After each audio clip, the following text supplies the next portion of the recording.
Assalamualaikum warahmatullahi wabarakatuh. Selamat sore pemirsa Balikpapan TV dimanapun Anda berada.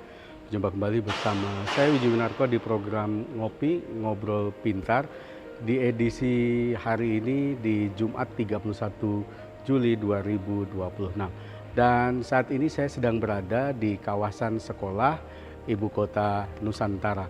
Dan kita hari ini akan membahas satu tema yang cukup aktual terkait dengan transformasi pendidikan di IKN dan dampaknya bagi masyarakat Kalimantan Timur. Seperti yang Anda ketahui, pembangunan di Ibu Kota Nusantara tidak hanya berfokus pada pembangunan infrastruktur saja, tapi juga pembangunan sumber daya manusia. Salah satu yang akan dijalankan adalah transformasi di bidang pendidikan. Transformasi pendidikan di IKN diharapkan akan menjadi role model pengembangan pendidikan di Indonesia di masa yang akan datang. Tidak hanya unggul dalam hal teknologi, tapi juga diharapkan SDM di IKN juga berkarakter, kuat, kemudian juga memiliki nilai kebangsaan. Kita akan membahas satu tema yang cukup aktual ini dan kita akan berbincang bersama salah satu tokoh, salah satu deputi di Otorita Ibu Kota Nusantara yang membidangi hal ini. Dan sosok ini saya yakin bagi pemirsa Balikpapan Televisi sebenarnya juga bukan sosok yang asing karena beliau adalah salah satu putra daerah Kalimantan Timur yang akhirnya dipercaya menduduki salah satu jabatan deputi. Kita akan berbincang bersama Bapak Dr. Andes Alimuddin MSI, Deputi Bidang Sosial Budaya dan Pemberdayaan Masyarakat Otorita IKN. Kita akan sapa dan saya sudah bertemu Pak Alimuddin. Halo, apa kabar? Apa kabar Pak Alimuddin? Alhamdulillah. Sehat baik. Pak? Alhamdulillah. Selamat datang di IKN Nusantara, kota dunia untuk semua. Wah, kota dunia untuk semua. Alhamdulillah, Pak Alimuddin akhirnya setelah sekian lama ini pemirsa kita bisa berjumpa dan sekarang beliau menjadi salah satu pejabat di Otorita IKN dan membidangi satu bidang yang tentu akan sangat baik. Pak, hari ini kita akan berbicara terkait dengan transformasi pendidikan di Ibu Kota Nusantara. Sebetulnya kalau kita ngobrol, ini langsung agak serius nih Pak. Sebetulnya gimana sih Pak konsep transformasi pendidikan di Ibu Kota Nusantara ini? Karena kan, wah ini sepertinya akan menjadi tadi kota masa depan bagi dunia. Tentu ini menjadi satu concern. Gimana Pak konsep? Ya, yang pertama tadi saya sambil bercanda bahwa, bercanda tapi serius ya, bahwa IKN itu adalah kota dunia untuk semua. Dengan kota dunia untuk semua, maka tatanan kehidupan apapun tata kelola pemerintahan ke depan di IKN itu harus menjadi eksperimennya dari tata kelola pemerintahan di Indonesia di masa yang akan datang, termasuk di dalam kaitannya pendidikan, kesehatan dan lain-lain. Nah, ada yang menarik juga bahwa tahun 2035 itu kita pertumbuhan angka kemiskinan itu mesti harus zero. 2035 itu pertumbuhan angka kemiskinan harus zero. Itu target kita Pak ya? Target kita. Nah, kita semua sadar dan sepaham bahwa kemiskinan itu berawal dari pendidikan yang tidak pas. Oleh karena itu pendidikan menjadi salah satu yang akan kita transformasikan dengan melakukan sebuah lompatan yang tinggi. Nah, jauh hari di awal tahun ya kita sudah mengeluarkan peta jalan pendidikan Ibu Kota Nusantara, dan ini sedikit agak berbeda dengan kebijakan pendidikan nasional kita saat ini, ya, karena memang tadi kita ingin mencetak warga-warga IKN itu adalah orang-orang yang akan kita hindari di 2035 tadi itu, ya, sehingga di sekolah-sekolah menengah ini bukan sekedar sekolah yang mengutamakan dari aspek akademis saja, tetapi kita betul-betul ingin melayani bakat dan minatnya anak-anak kita. Misalkan dari 8 kecerdasan manusia sejak lahir itu akan kita cari tuh, lalu kita akan layani. Pertanyaannya kan kalau yang seperti itu sekolah apa yang kita butuhkan gitu? Tentu sekolah yang kemudian mampu memberikan layanan kepada siswa itu. Undang-undang pendidikan memerintahkan kita untuk memberikan kemudahan masyarakat untuk mendapatkan akses pendidikan yang berkualitas. Jadi salah satu yang membedakan transformasi pendidikan di IKN tuh mungkin salah satunya itu ya Pak? Iya, salah satunya itu. Sehingga kurikulumnya pun nanti kita kan di dalam rencana induk pembangunan otorita ya, IKN di Perpres 63 ya, itu kan kita lebih ditekankan kepada memperbanyak sekolah-sekolah yang sifatnya vokasi dan politeknik. Vokasi dan politeknik. Iya. Jadi supaya saya tidak bisa membayangkan kalau seluruh anak-anak yang ada di SMA, di SMP itu diberikan pembelajaran yang sama tanpa pernah kita mengulik ini anak si A si B ini mau jadi apa sih kan ke depannya gitu. Sehingga bayangan kita yang di SMA di kelas 2 nanti kita sudah masih harus tahu anak ini mau kemana. Ya. Lalu setelah tahu seperti itu maka kita akan cari orang yang bisa mengintervensi dia supaya dia menemukan bakat dan minatnya. Lalu seperti apa guru-gurunya? Nanti kita akan banyak menghadirkan orang luar untuk masuk, orang-orang profesional. Misalkan anak ini di SMA dia punya bakat bisnis kok, wirausaha. Panggil generasi anak muda yang sukses untuk ngajarin dia bagaimana menjadi pengusaha yang baik.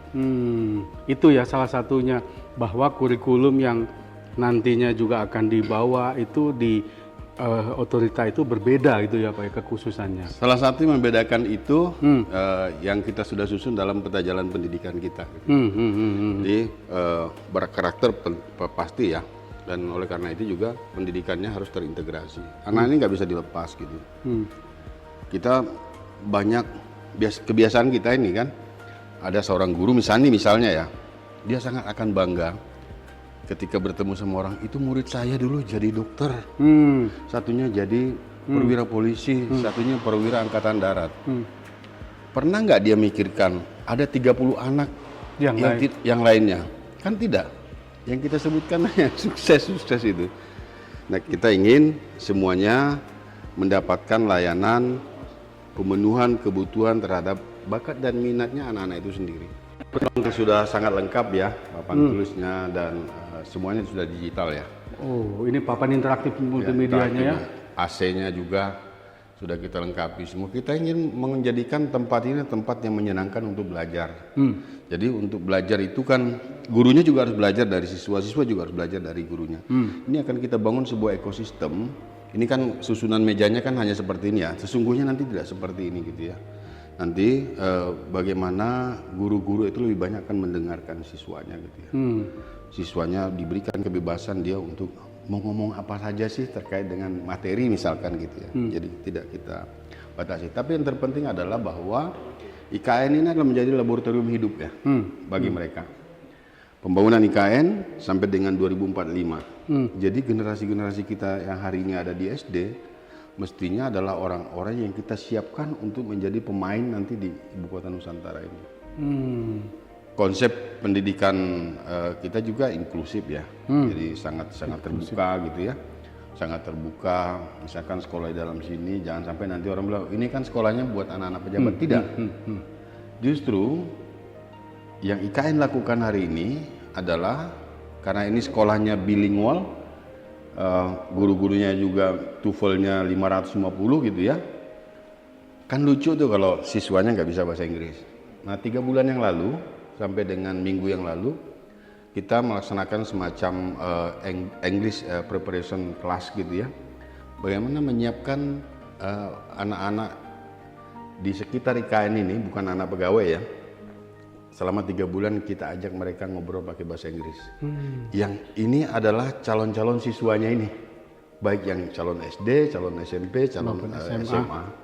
Itu nanti pada saat dia masuk nanti di bulan Agustus, dia sudah bisa mengikuti pembelajaran yang bilingual ini.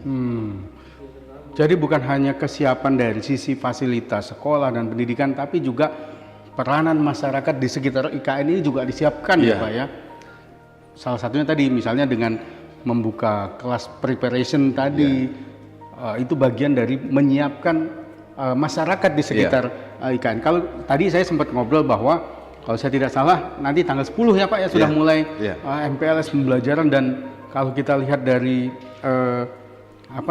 siswanya, ternyata sebagian besar yang akan diterima ini bukan hanya siswa atau anak-anak dari pegawai ASN otorita, ataupun yang tinggal di sini, tetapi justru sebagian besar masyarakat di sekitar sini ya Pak? Ya, lebih banyak dari luar. Lebih banyak dari luar karena kita memang ingin menyiapkan anak-anak kita untuk bagaimana nanti dia paham IKN, menjadi warga yang tidak tersingkirkan dari IKN. Kita belajar juga dari DKI misalkan gitu ya. Mungkin ya zaman dulu warga-warga lokal tidak dipelihara gitu. Nah, perlu kita tahu bahwa satu-satunya ibu kota negara Indonesia yang pernah ada sampai dengan hari ini hanya IKN yang betul-betul didesain untuk menjadi ibu kota negara masa depan. Jadi semua ekosistemnya harus kita jaga, harus kita hidupkan gitu. Dan keberhasilan pembangunan IKN itu ketika masyarakat di sekitar itu menikmati hasil pembangunan IKN. Saya tadi agak kaget ketika dapat penjelasan bahwa nanti ternyata siswa yang sekolah di sini pun bisa dapat fasilitas laptop per orang untuk belajar. Benar tuh Pak sampai seperti itu? Laptop masing-masing satu, seragam ya, sedang didesain oleh ISI Yogyakarta, sedang didesain ya. Karena sekolah ini suka tidak suka adalah sekolah yang dibangun di IKN. IKN adalah proyek strategis nasional dan sekolahnya pun menjadi proyek strategis nasional, sehingga kita berharap justru sekolah ini akan menumbuhkan sekolah-sekolah yang lain nanti dengan pola pembelajaran yang sama. Kemudian bisnya juga disiapkan, bis antar jemput. Sarana transportasinya ya. Iya. Kita lagi tadi pagi kami lagi rapat ya dengan kementerian untuk bagaimana menyiapkan titik-titik penjemputan siswa itu. Ini dimanjakan sekali nih anak nih, sehingga sayang dimanjakan dalam tanda kutip, fasilitasnya benar-benar disiapin. Kemudian kalau pernah dengar dana BOS ya, dana BOS, kalau tidak salah di Kaltim itu kalau SD itu 978.000 per tahun. Per siswa per tahun. Kemudian di SMP saya kurang pas itu 1 juta sekian gitu ya, sampai 1.500.000 atau 600 untuk SMA. Di sini mudah-mudahan info yang pernah saya dapat tuh mungkin SD 3 juta per bulan.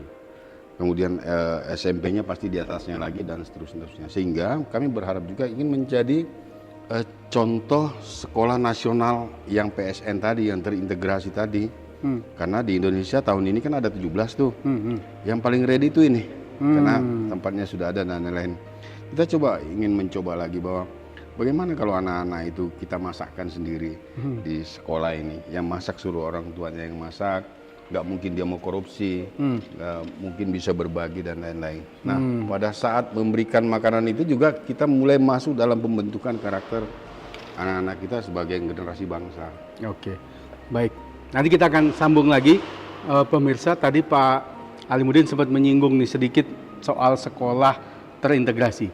Pemerintah punya program sekolah nasional terintegrasi. Nah, kita akan coba nanti kulik SNT ini seperti apa. Apakah sekolah ini juga bagian dari tadi mesti sudah disinggung di antara program SNT itu mungkin yang paling siap adalah sekolah konsep kawasan sekolah di IKN. Kita akan jeda dulu sesaat dan usai jeda kita akan kembali lagi masih di Ngopi Ngobrol Pintar.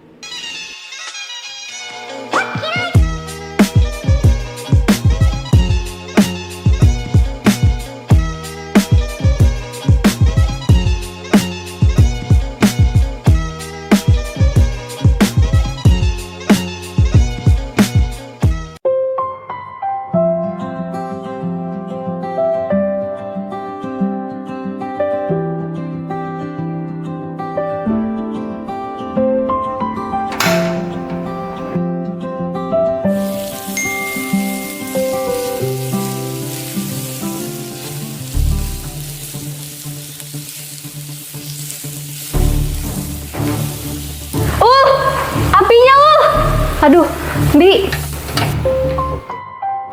Makanya Bi, kalau lagi masak itu fokus ya, jangan ngelakuin hal-hal yang lain. Ingat 5 hal penting ini ya Arimbi untuk mencegah terjadinya kebakaran di rumah. Yang pertama, jangan tinggalkan kompor saat menyala. Yang kedua, matikan kompor setelah selesai digunakan. Yang ketiga, hindari stop kontak listrik yang bertumpuk. Yang keempat, jangan membakar sampah sembarangan. Yang kelima, siapkan apar atau alat pemadam api ringan di rumah Anda. Cegah kebakaran, lindungi keluarga dan rumah kita. Saya Usman Ali, peserta pelatihan kepemimpinan nasional tingkat 2 Pusat Bank KDOD LAN RI Samarinda melaporkan hasil implementasi proyek perubahan dengan judul Balikpapan Aman Bencana. Iklan layanan masyarakat ini dipersembahkan oleh Badan Penanggulangan Bencana Daerah Kota Balikpapan.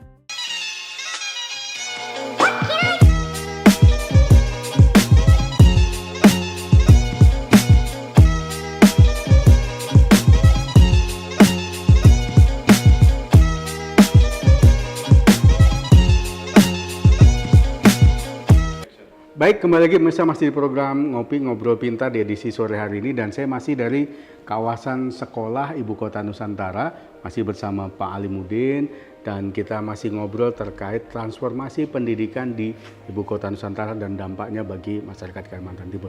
Tadi di segmen awal kita sudah melihat beberapa bagaimana fasilitas di sekolah ini ya, kelasnya tadi, wah cukup menarik sekali pemirsa. Dari kelas, dari fasilitasnya tadi dapat laptop, dapat seragam, dana bosnya pun per orang kemungkinan juga cukup besar kalau dibandingkan sekolah, termasuk punya fasilitas antar jemput. Nah, tadi kita sempat menyinggung Pak bahwa itu mungkin salah satu bagian dari Sekolah Nasional Terintegrasi. Program ini sebetulnya apa sih Pak, SNT ini Pak?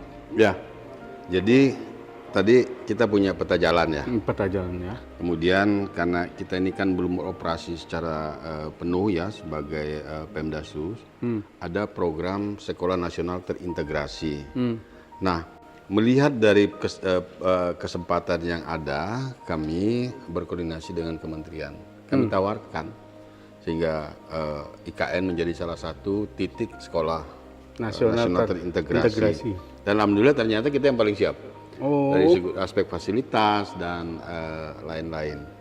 Kita yang paling siap, dan hampir 100% dari peta jalan kita itu mirip dengan apa yang dilaksanakan oleh SNT ini. Jadi pas banget, artinya pemikiran kita masa depan dalam penyiapan generasi-generasi itu sudah sejalan, dan kami sangat-sangat yakin ketika ini dilaksanakan kita tidak lagi akan melihat jomplangan pendidikan. Misalkan ini kan sekolah unggul nanti ya, tapi bukan unggulan seperti sekolah-sekolah yang dulu gitu ya. Sekolah unggulan dulu itu kan anak orang kaya, orang mampu, orang bla bla bla itu bisa masuk ke situ gitu. Ini justru dengan standar yang ada, kita mau anak-anak tanda petik dari kampung ini masuk ke sini untuk menjadi orang pintar gitu. Jadi kita inklusif banget gitu. Jadi semua silakan masuk dengan fasilitas yang wah. Kan kita tidak mau melihat ada anak-anak yang tidak sekolah hanya karena persoalan ekonomi gitu ya. Nah, SNT ini dibangun dengan proyek strategis nasional Pak Presiden ya. Ini untuk melakukan akselerasi percepatan peningkatan mutu pendidikan di daerah gitu ya, di kabupaten. Nah ini alhamdulillah ada seperti ini. Saya pikir saya pernah jadi kadis pendidikan ya, mimpi itu bisa kita capai di sini dengan fasilitas yang wah, seluruh sarana prasarana disediakan dan lain-lain. Tugas kita adalah bagaimana menyiapkan anak-anak kita harus sehat ya, dari aspek jangan ada yang stunting gitu ya, karena kalau stunting biar pendidikan seperti apapun juga nanti hasilnya tidak bagus. Jadi ini kan komprehensif banget nih. Pendidikan juga harus menyiapkan atau berkolaborasi dengan orang tua yang persiapan mau menikah, yang hamil gitu ya, supaya sekolah yang kita bangunkan ini memastikan bahwa anak-anak yang masuk adalah anak-anak yang sehat dan lain-lain. Baik, jadi Sekolah Nasional Terintegrasi. Terintegrasi itu maksudnya terintegrasi dengan masyarakat, terintegrasi dengan program pemerintah, atau apa sih Pak lebih banyak? Banyak pemahaman ya, tapi yang paling pasti terintegrasi itu kan kita wajar 13 tahun ya. Jadi SD, SMP, SMA.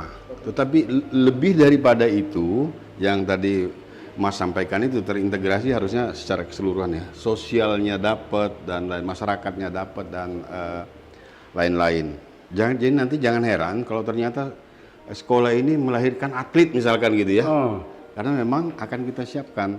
Kita tidak mau misalkan ekstrakurikuler sepak bola misalkan hanya diajarin oleh guru olahraga yang tidak punya sertifikasi yang layak untuk menjadi pelatih bola gitu ya. Yang taekwondo gitu.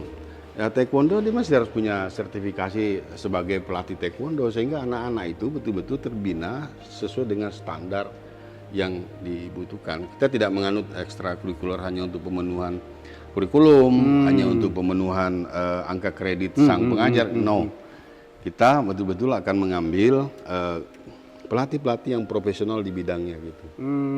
Itu ya bagian dari salah satu nilai terintegrasinya itu juga ke sana ya Pak ya. Iya. Jadi kalau misalnya sekolah itu hanya selama ini hanya terfokus pada angka-angka, hal-hal yang sifatnya normatif, formalitas, ini tidak. Tidak, sama sekali tidak. Ada orang bilang ya, sebagian orang dia bilang kalau anaknya itu atlet pasti dia malas belajar dan pasti nilainya nggak bagus. Kita mau balikin fakta itu. Karena sesungguhnya anak yang berolahraga itu dia pasti badannya sehat, gizinya pasti terjamin, istirahatnya pasti cukup, dan mengambil keputusan itu dalam keadaan-keadaan yang skrimit gitu ya, keadaan-keadaan yang terdesak, dia bisa mengambil sebuah kesimpulan. Misalkan nih pemain bola gitu ya, di tackle, dihadang berapa orang, dia masih mampu memberikan umpan yang baik kepada temannya. Itu kan bagian daripada leadership ya sebenarnya gitu ya. Nah itu kita mau tanamkan nilai-nilai itu kepada peserta didik. Jadi Pak, kalau misalnya tadi dari fasilitas kita udah lihat nih, sekolahnya aja seperti ini. Ini baru salah satu ya SMA ya. Kita punya ada SMP, ada SD juga ya Pak ya. Jadi konsep terintegratif ini bukan hanya di level satu level pendidikan saja, tapi di semua level pendidikan. Ya, termasuk jangkauan pendidikan tinggi nanti. Oh, Bagaimana kita mengintegrasikan ini kan perguruan tinggi kan masuk ke sini. ya di IKN banyak juga kampus-kampus. Bagaimana anak-anak itu bisa melanjutkan pendidikan dan mungkin pemerintah punya program yang lain, misalkan bagaimana lulusan SNT nanti mungkin ya dimasukkan di URI atau di mana untuk menjadi pemimpin-pemimpin bangsa di berbagai macam sektor. Nah, satu ini menarik, SNT di IKN itu juga sedikit berbeda dengan SNT di tempat lain. Kenapa? SNT di tempat lain itu kelas 7 dan kelas 10. Artinya kelas 1 SMP dan kelas 1 SMA. Di IKN itu mulai dari kelas 1 termasuk kelas 2, kelas 3 harus kita terima. Kenapa? Ini menjadi daya tarik bagi ASN kita nanti kan mau pindah ya 2028 entah kapan gitu ya. Orang mau pindah itu ada 3 pertanyaan. Sekolah yang bagus di mana? Rumah sakitnya di mana? Pasarnya di mana? Nah ini di IKN alhamdulillah sudah ada semua ongoing proses dalam penyempurnaan dan paling tidak juga anak-anak ASN kita yang sudah bekerja di sini tidak terpisah lagi dengan anak-anaknya. Mereka kita siapkan layanan pendidikan yang berkualitas sebagaimana amanat dari Undang-Undang Pendidikan Nasional. Pak, salah satu selain fasilitas kan juga tenaga pendidik. Untuk sekolah ini, tenaga pendidiknya seperti apa Pak? Ya, ini kan ditentukan oleh kementerian ya, dengan standar yang berbeda dengan guru-guru biasa. Makanya tadi saya sampaikan misalkan kalau mau jadi guru kan guru mata pelajaran, guru kelas kan nggak kan dilinearkan aja dengan ijazahnya. Kita masih ada tes wawancara. Kita masih harus ada TOEFL 550 dan lain-lain. Semua guru itu? Iya, karena bilingual tadi Pak ya? Bilingual tadi, dan satu yang membedakan juga, kita akan menggunakan kurikulum nasional plus plus. Kurikulum nasional plus plus. Wah, banyak betul plusnya nih, plus plus Pak. Plus-plusnya ini bisa jadi ya, bisa jadi masuk Cambridge kurikulum, masuk IB betul kurikulum. Nah, itu nanti akan sambil berjalan. Jadi artinya juga ada kurikulum-kurikulum yang di luar sana yang juga akan diadopsi di sekolah ini nanti Pak. Tadi ya ada Cambridge, ada apa kurikulum nasional plus plusnya bisa mengarah ke sana itu nanti. Ya, jadi memang itu salah satu hal yang menjadi unggulan dari sekolah nasional terintegrasi di sini ini tadi ya Pak ya. Jadi sangat disayangkan kalau umpamanya, tapi insya Allah tahun depan akan semakin ramai. Sangat disayangkan kalau ada peluang kesempatan tempat yang berkualitas bagus itu tidak dimanfaatkan oleh masyarakat. Dan kami juga menghimbau manfaatkan kesempatan ini, jangan sampai nanti tertinggal ya, kehilangan momentum yang bagus ini kemudian tidak diambil dan menjadi tertinggal kita gitu. Ya. ini di tahap awal ini berapa banyak Pak siswa yang nanti akan diterima di sekolah ini? Nah, yang membedakan juga dengan sekolah yang lain ya, masuk sekolah di sini itu mengikuti tes bakat skolastik. Kemarin sudah kita tes, ya tinggal nunggu pengumuman gitu ya. Kalau tidak salah kurang lebih 83 anak ya. Di semua itu semua Di SMP dan SMA, SMA itu ya. belum yang SD dan lain-lain yang anak-anak pegawai kita dari luar juga gitu ya. Kemudian yang mutasi yang ikut orang tua dan lain-lain itu.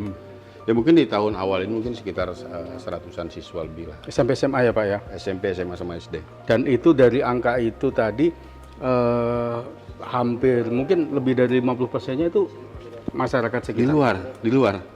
Kemarin kami 66 anak yang mau masuk di SMP dan SMA itu kita ajarin bicara pakai bahasa Inggris, bukan ngajarin bahasa Inggris ya, ngajarin bicara pakai bahasa Inggris. Karena saya percaya dengan bisa berbicara secara teoretik bahasa Inggris tidak terlalu susah untuk dipahami.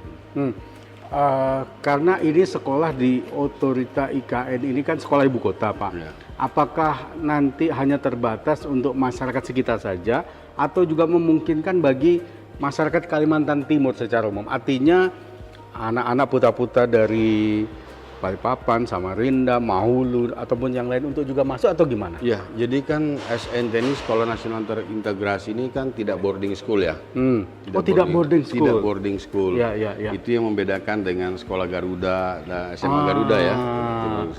Kita ingin memastikan bahwa tidak semua orang mau boarding school kan gitu ya. Tapi jangan salah bahwa sampai dengan 2029 program pemerintah itu akan membangun kurang lebih 500 SNT. Dan tahun depan insya Allah misalkan di PPU ya, tahun depan akan dibangunkan SNT di daerah Babulu sana. Betul, gitu ya. kami dengar tuh kayaknya mau ada peresmian mungkin itu ya Pak SNT. Mereka masih ngurus persyaratan administrasi pertanahan dan lain-lain. Nah di IKN ini kebetulan sudah ada sekolahnya kita siap, kemudian seluruh fasilitasnya sudah siap, ya maka yang paling siap lah menurut kementerian gitu. Betul. Saya tadi sempat agak salah tafsir bahwa ini bukan boarding. Jadi artinya memang karena ini terintegrasi SNT-nya ya memang untuk masyarakat di sekitar ya Pak ya. Iya. Bukan hanya melaksanakan pembelajaran pendidikan dengan strata yang high level tadi gitu ya.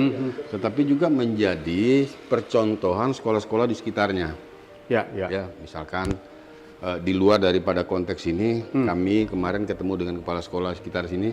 Ayo, kapan-kapan kita coba untuk melihat kompetensi guru-guru kita gitu ya. Misalkan gini, tahun depan muridnya banyak, pasti kan ada sekolah yang sedikit muridnya gitu kan. Masa sih harus rekrutmen guru gitu kan? Lebih baik guru-guru lokal yang ada, ya, arahan Pak pimpinan juga Pak Kepala ya, memanfaatkan guru-guru lokal yang memiliki standar yang pas untuk masuk ke sini gitu. Ya. Berarti kan ini kapasitasnya juga kalau kita lihat mungkin kalau satu rombel cuma 20 ya Pak ya? 20. Nah itu juga yang membedakan dengan sekolah, misalkan di SD ya. Di SD itu standar nasional itu satu kelas itu 28 orang. Di SMP 32 orang, kemudian di SMA 34 atau berapa. Nah kita rata 20.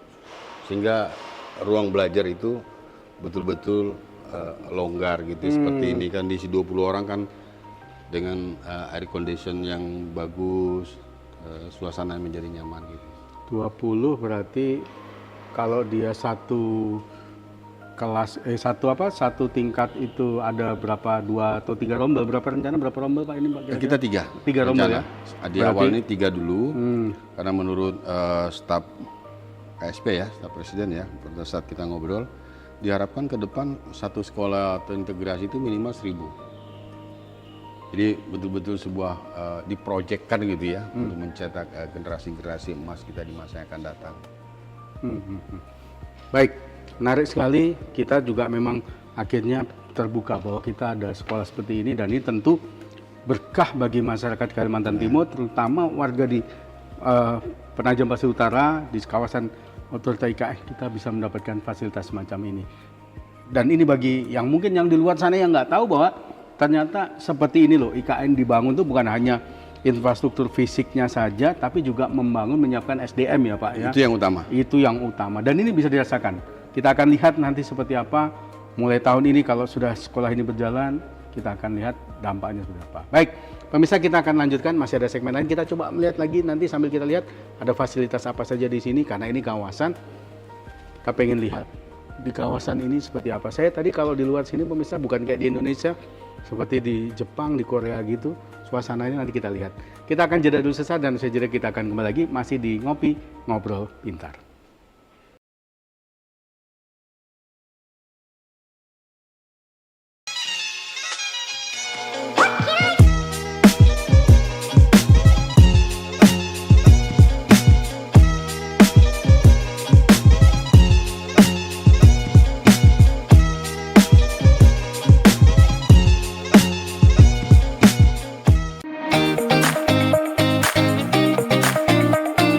Balikpapan City Trans by Citra menghadirkan kemudahan transportasi bagi seluruh masyarakat, termasuk golongan khusus seperti lansia, difabel, dan pelajar. Untuk mendapatkan tarif khusus by Citra, pengguna dapat melakukan registrasi kartu uang elektronik milik Anda di kantor Dinas Perhubungan Kota Balikpapan. Petugas akan membantu proses pendaftaran dengan mudah dan cepat, memastikan data pengguna sesuai dengan kategori golongan khusus. Selanjutnya, pengguna dapat menuju halte terdekat untuk memulai perjalanan bersama Bacitra. Untuk memudahkan tracking posisi keberadaan bus, silakan mendownload aplikasi Mitra Darat. Berikut video tutorial penggunaannya. Dan berikut informasi kode bus Bacitra untuk memudahkan perjalanan Anda. TBK1 melayani rute Pelabuhan Semayang menuju Bandara Sultan Haji Muhammad Sulaiman Sepinggan dan kembali ke Pelabuhan Semayang. TB2A melayani rute Batu Ampar melalui Jalan MT Haryono. TB2B melayani rute Batu Ampar melalui Jalan Ahmad Yani. Naiklah bus dengan tertib, tempelkan kartu yang sudah terregistrasi. Setelah kartu berhasil, silakan masuk dan duduk di kursi yang tersedia. Selama berada di dalam bus Bacitra, penumpang tidak diperbolehkan makan dan minum di dalam bus, merokok, membuang sampah sembarangan, mengganggu kenyamanan penumpang lain. Mari kita jaga kenyamanan selama perjalanan dengan tetap tertib dan saling peduli. Bersama Bacitra, perjalanan menjadi lebih aman, nyaman, dan menyenangkan. Iklan layanan masyarakat ini dipersembahkan oleh Dinas Perhubungan Kota Balikpapan.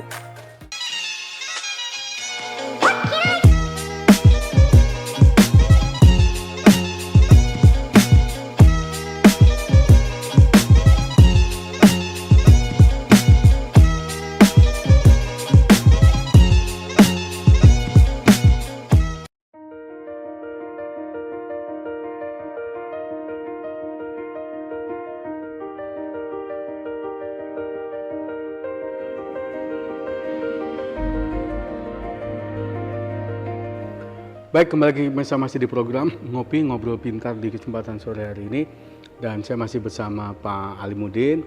Kita masih dari kawasan sekolah Ibu Kota Nusantara. Kita akan lanjutkan perbincangan kita. Baik, Pak Ali, kita pengen lanjutkan lagi soal transformasi pendidikan tadi. Apa sebenarnya manfaat yang bisa dirasakan bagi masyarakat Kalimantan Timur terkait transformasi pendidikan di IKN ini? Karena kan harapannya nanti transformasi pendidikan di IKN ini jadi role model bagi dunia pendidikan di Indonesia secara umum, Pak. Iya, dari 2017, 2019 kita nih kan orang Kalimantan Timur khususnya ya, ini yang mendambakan Kalimantan Timur menjadi ibu kota negara kan ya, sampai dengan penetapan itu. Nah tentu dengan kita menjadi ibu kota negara, betul-betul masyarakat kita di Kalimantan Timur khususnya, karena hari ini masih menjadi wilayah Kalimantan Timur hari ini ya, itu menikmati hasil pembangunan Ibu Kota Nusantara itu. Nah, untuk menikmati itu kan tidak cukup kita berada di sini kan gitu ya. Kita harus punya produk, kita punya aksi dan lain-lain. Nah, salah satunya adalah bagaimana menyiapkan masyarakat kita ini berdaya gitu ya. Berdaya dan tidak ditinggalkan apalagi akan tergusur gitu ya.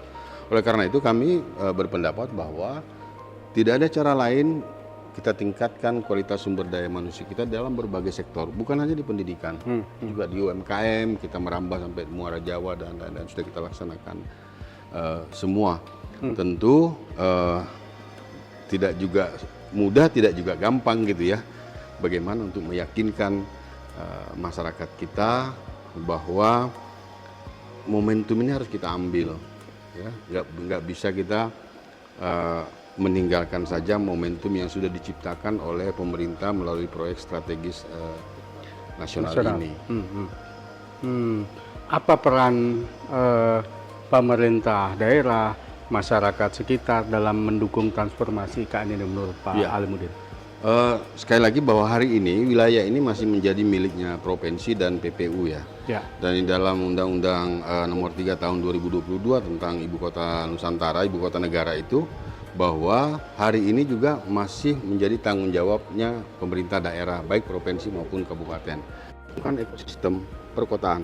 Itu di sana ada restoran, ada hotel, ada fasilitas-fasilitas yang lain yang tumbuh, berkembang dan seterusnya. Kalau kita lihat sekarang ini pemirsa dari hadapan kita ini, kita lihat ini yang saya bilang, kalau kita melihat ke arah sana ini Pak, ini seperti bukan di Indonesia gitu ya Pak. Bagaimana suasananya? Ini kalau lihat kita sekarang ada di SMA nih Pak. Di sana itu ada sekolah ya Pak? Yang ini SD. Ini SD ya Pak? Ya, yang di pinggir jalan sana SMP. Di sebelah sininya ada pasar sebelah sana gitu ya. Jadi kalau orang mau pindah nanya 3 hal gitu ya. Mana sekolahnya, mana rumah sakitnya, mana pasarnya, semuanya sudah ada gitu. Ini bangunan rusun ASN ya Pak? Ya. Apartemen ASN ya? Iya. Hunian ASN ya? Hunian ASN. Ini masjidnya di bawah. Ini masjid pemirsa. Bagus sekali. Fasilitas olahraganya ada di sana, lapangan bolanya ada di sana, kolam renangnya ada di sana. Ada kolam renang segala. Olimpik, standar Olimpik. Itu salah satu syarat sekolah SNT itu ada punya gitu Pak ya? Harus punya itu.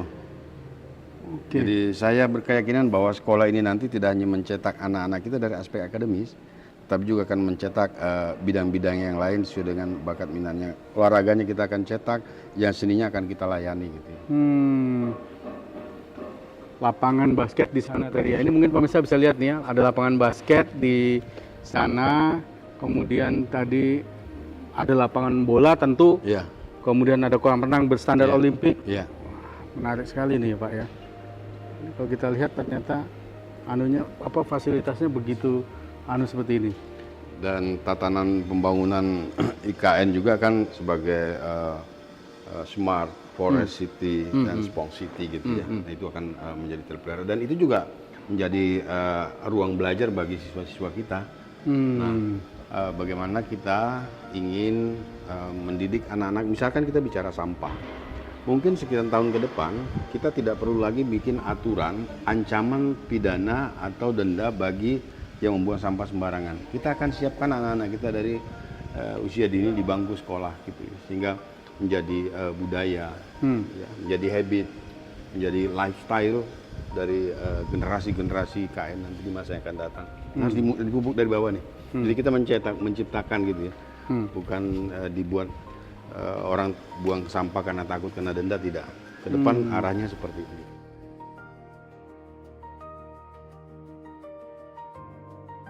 Ini laboratorium. Ini fasilitas fisika. Laboratorium fisika. Mungkin memang alatnya belum, tapi kalau kita lihat ruangnya sudah sangat representatif sekali ini dipakai untuk sebuah laboratorium Pak ya. AC sentral, wah. Kita siapkan senyamannya anak-anak kita untuk proses belajar. Mungkin generasi-generasi kita yang di desa, dulu kan desa banget ya. Banyak anak-anak kita pintar, tetapi tidak diberikan fasilitas pembelajaran yang bagus, memadai gitu, sehingga ya pinternya begitu aja. Ya, kalah bersaing dengan sekolah-sekolah yang memiliki fasilitas. Nah, sekolah kita ini bagus, Guru-gurunya insya Allah oke-oke. Kepala sekolahnya sudah direkrutmen ya, sudah lulus asesmen. Kepala sekolah aja diuji, dites dari kementerian. Jadi tidak langsung diangkat seperti di daerah, di asesmen, bla bla bla. Sudah lulus dan kebetulan yang lulus juga putra daerah dari Penajam Pasir Utara. Oh, kepala sekolahnya Pak ya? Baik, tadi kita ngomong tantangan itu kan kalau tantangan bersifat negatif isu dan lain sebagainya kita mungkin nggak bisa, tapi tantangan yang benar-benar dirasakan, apakah itu dari culture, dari tantangan masyarakat yang mungkin menjadi riak-riak pembangunan itu apa Pak? Ya, saya pikir masyarakat memang perlu diedukasi ya, disosialisasikan program-program IKN seperti apa, dan masyarakat juga harus tahu bahwa pembangunan IKN bukan pembangunan hari ini, besok dan seterusnya sampai dengan pembangunan sampai dengan 2045. Ada perjalanan panjang yang harus kita lalui. Oleh karena itu, kami khususnya yang menangani di bidang pendidikan dan sosial budaya, kami turun ke masyarakat. Kami melakukan diskusi, dan kalaupun ada persoalan-persoalan, misalkan persoalan sosial ya, kemudian yang paling banyak kan persoalan agraria, kita harapkan tidak menjadi persoalan sosial gitu ya. Bagaimana kita melakukan pendekatan-pendekatan. Nah, kita sebagai pejabat barangkali harus memiliki sebuah kepekaan sosial gitu ya. Kalau saya diistilahkan itu adaptive communication leadership ya. Jadi harus mampu berkomunikasi dengan baik dan bisa memberikan pengaruh positif kepada masyarakat kita. Dan karena kan tidak satu orang pun yang tidak setuju dengan IKN. Tapi bahwa ada berita-berita yang tidak pas ya agak sulit menjelaskan, kan ada juga dijelaskan juga orang nggak mau paham gitu ya. Nah itu kita nggak pusing dengan itu, kita terus melaksanakan pembangunan sebagaimana target-target pembangunan yang sudah digariskan. Baik, ya kita masih ada satu segmen terakhir lagi nanti mungkin untuk penutup, tapi kita akan sambil jalan-jalan lagi Pak, karena ini kita lihat pemirsa mungkin bisa menyaksikan bagaimana situasi di sekitar kawasan ini tadi sekolah ini ya. Kita akan masih ada satu segmen terakhir pemirsa. Sebelum kita closing, kita akan jeda dulu sesaat dan sejenak kita akan kembali lagi masih di Ngopi Ngobrol Pintar.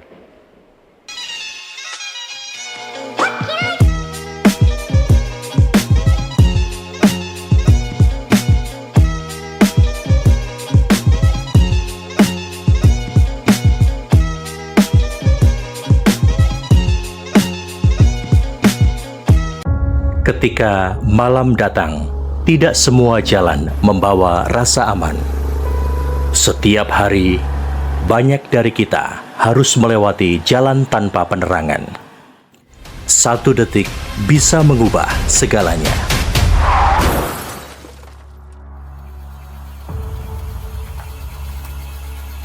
Kurangnya penerangan jalan dapat membahayakan keselamatan. Kini saatnya perubahan. Penerangan jalan umum bukan hanya cahaya, tapi perlindungan bagi kita semua. Cahaya baru untuk jalan yang lebih aman.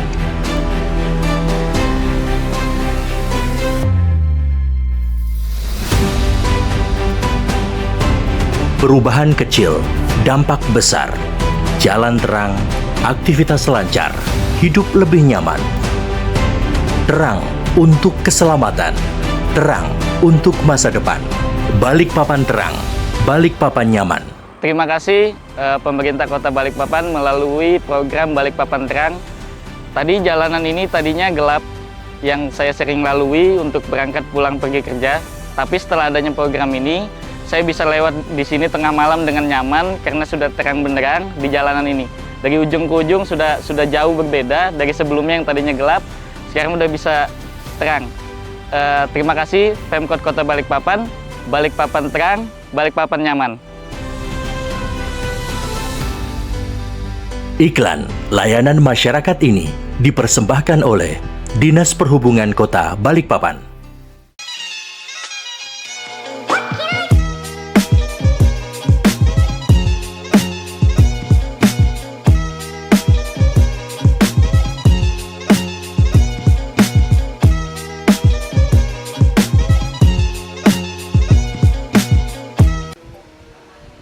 Baik, kembali lagi bersama masih di program Ngopi Ngobrol Pintar dan kita masih live dari kawasan Sekolah Ibu Kota Nusantara. Saya masih ditemani Pak Alimudin, Deputi Bidang Sosial, Budaya, dan Pemberdayaan Masyarakat Otorita IKN. Kita sudah berada di segmen terakhir di perbincangan kita terkait dengan transformasi pendidikan di Ibu Kota Nusantara. Pak, kita bicara soal transformasi ini, apa target dari otorita terkait dari transformasi ini? Apakah sudah ada disusun goal atau targetnya apa dari ini? Kemudian ada susunan misalnya nggak target jangka pendek, jangka pandang, menengah atau panjangnya, Pak? Ya, target kita tentu sesuai dengan rencana induk ya, Perpres 63, rencana induk pembangunan Ibu Kota Nusantara.